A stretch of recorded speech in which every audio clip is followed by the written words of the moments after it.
When looking back at the start of the year, when we first started watching and analysing thriller films such as Seven and Jaws, I can see how much I have learned and now feel confident in being able to analyse thriller films through the use of code and conventions and the cinematography and iconography I have learned. I think that my group's thriller, Vanished, is very good and really does compare back to older thriller films that we analysed. The question and answer model is incorporated in our opening. How has she vanished? Where has she gone? And who has taken her? The name itself, Vanished, has codes and conventions tied in to making our audience ask questions even before watching the opening sequence.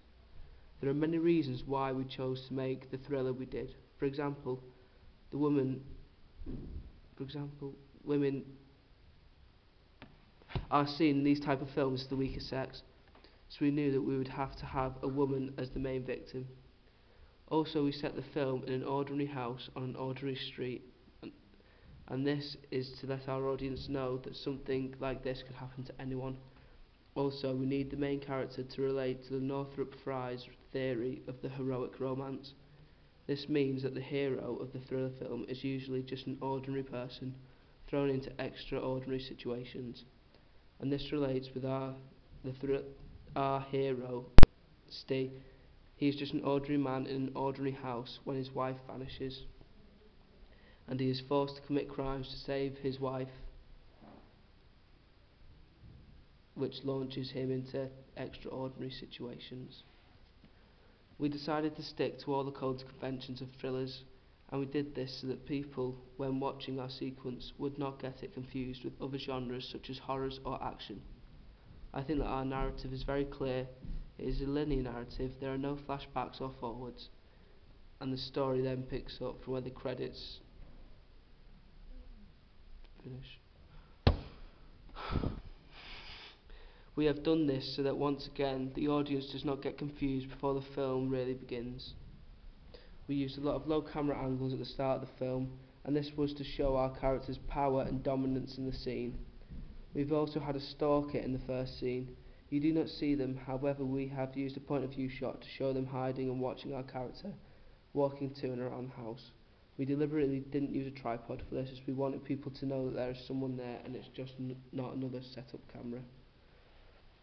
I feel that our opening sequence is very successful, and this is because we have watched so many thriller films and even analysed more of the opening sequences in detail. I think this helped a lot as we knew what type of camera angles, credits and cuts to use. I think that our opening sequence is a success as we took all the good parts of other openings such as Seven and made them our own. The way that we didn't break the action to input the credits is very stereotypical of thrillers, as we do not want to interrupt and make the audience confused. Also, the codes and conventions that this can happen to anyone is another aspect we used. This again links back to the heroic romance, and the setting links into the transformed city, also an important theory when it comes to the thriller genre. We decided to have a male killer as we felt, as our opening sequence involved a lady vanishing, we felt it would look more realistic if we had a male killer. Also, not necessarily, but in thriller films, men are seen as the stronger sex, and we didn't want to break any more codes and conventions of the thriller genre. I think that our completed thriller is a great example for the thriller genre.